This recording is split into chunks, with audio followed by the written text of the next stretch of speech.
राष्ट्रीय जनता दल झारखंड प्रदेश को मजबूती प्रदान करने हेतु हमारे गरीबों के मसीहा आदरणीय लालू प्रसाद यादव जी ने हुसैनाबाद के पूर्व विधायक एवं हमारे बड़े भाई संजय कुमार सिंह यादव जी को राष्ट्रीय जनता दल का कमान सौंपा है।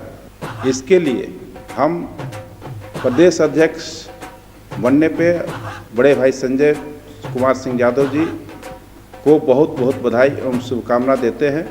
इसके साथ ही गोड्डा के पूर्व विधायक हमारे बड़े भाई संजय प्रसाद यादव जी को प्रधान महासचिव का कमान सौंपा गया है।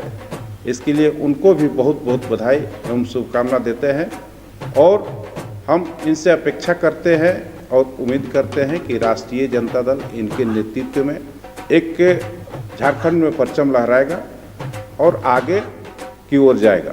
आइए बिहार के मुख्यमंत्री नीतीश कुमार के हाथों को मजबूत करने के लिए जनता दल यूनाइटेड से जुड़े।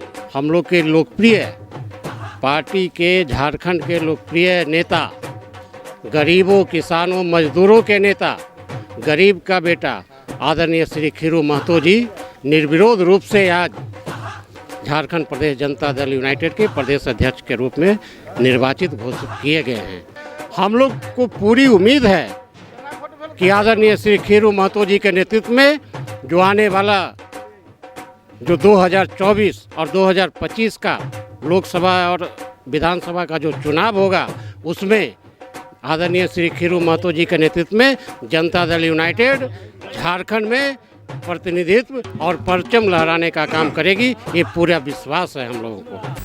2024 के बाद मुस्लिम नहीं कर सकेंगे 4 शादियां। 2024 के पहले देश के समान नागरिक संहिता के जरिए केंद्र सरकार पर रोक लगाएगी। मोदी और शाह की जोड़ी ने भाजपा के एक और एजेंडा पर 2024 के पहले मोहर लगाने के लिए तैयार कर रही है प्लान। अमित शाह 2024 से पहले क्या हिंदुस्तान से खत्म कर देंगे शरिया कानून। सीए और एनआरसी से पहले देश में लागू होगा यूनिफॉर्म सिविल कोड। पूरा हिंदुस्तान अब एक देश और एक कानून से चलेगा। उत्तराखंड और गुजरात के बाद मध्य प्रदेश और महाराष्ट्र में भी शुरू हुई तैयारी। एक ही अपराध के लिए क्या किसी को धर्म और जात के आधार पर अलग अलग तरह की सजा दी जा सकती है? लेकिन विडंबना कहें या फिर इसे कुछ और, हमारे देश में ऐसा होता आया है, लेकिन अब ऐसा नहीं होगा और न ही देश में शरिया कानून चलेगा। जिस मध्य प्रदेश में राहुल गांधी इस वक्त भारत जोड़ो यात्रा कर रहे हैं, वहीं पर मुख्यमंत्री शिवराज सिंह चौहान ने ऐलान कर दिया है कि मध्य प्रदेश में भी अब कॉमन सिविल कोड लागू होगा।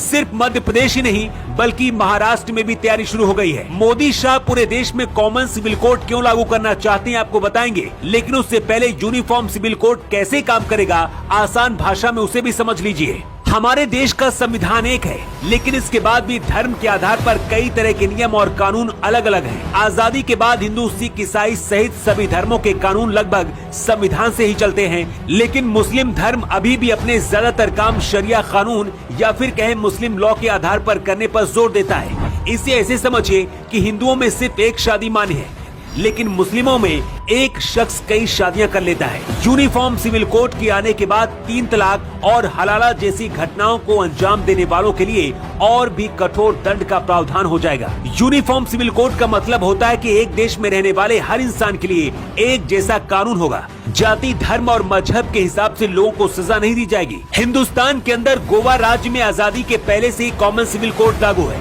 यानी कि गोवा में हर धर्म और जाति के लिए सिर्फ एक जैसा कानून होता है। आजादी के बाद इसी साल उत्तराखंड देश का पहला प्रदेश बन गया है जहां कॉमन सिविल कोड लागू हुआ है। गुजरात में भी अक्टूबर माह में समान नागरिक संहिता लागू करने के लिए कमेटी के गठन का ऐलान किया गया। इसे गुजरात चुनाव से जोड़कर भी देखा गया था, क्योंकि उत्तराखंड में भी चुनाव के दौरान ही समान नागरिक संहिता लगाने की घोषणा की गई थी और जब बीजेपी की सरकार उत्तराखंड में बनी तो इसे लागू भी कर दिया गया। मध्य प्रदेश के मुख्यमंत्री शिवराज सिंह चौहान ने भी ऐलान कर दिया है कि जल्द ही अब मध्य प्रदेश में कॉमन सिविल कोड लागू होगा। इसके साथ ही महाराष्ट्र के उप मुख्यमंत्री देवेंद्र फडणवीस ने भी कहा है कि जल्द महाराष्ट्र में कॉमन सिविल कोड लागू होगा और इसका ऐलान खुद एकनाथ शिंदे करेंगे। बीजेपी की तैयारी क्या है, इसे ऐसे समझिए कि अगले 6 महीने के अंदर देश के आधा दर्जन राज्यों में मोदी शाह अपने प्लान के तहत इसे लागू कर देंगे और दावा किया जा रहा है कि 2024 के चुनाव से पहले देश के ज्यादातर राज्यों में इसे लागू कर दिया जाएगा। यूनिफॉर्म सिविल कोड का देश के अंदर मुस्लिम ठेकेदार कुछ इसका विरोध कर रहे हैं। इसके साथ ही कांग्रेस के ज्यादातर नेता भी इसके पक्ष में नहीं है। 2024 से पहले कॉमन सिविल कोड का दांव चलकर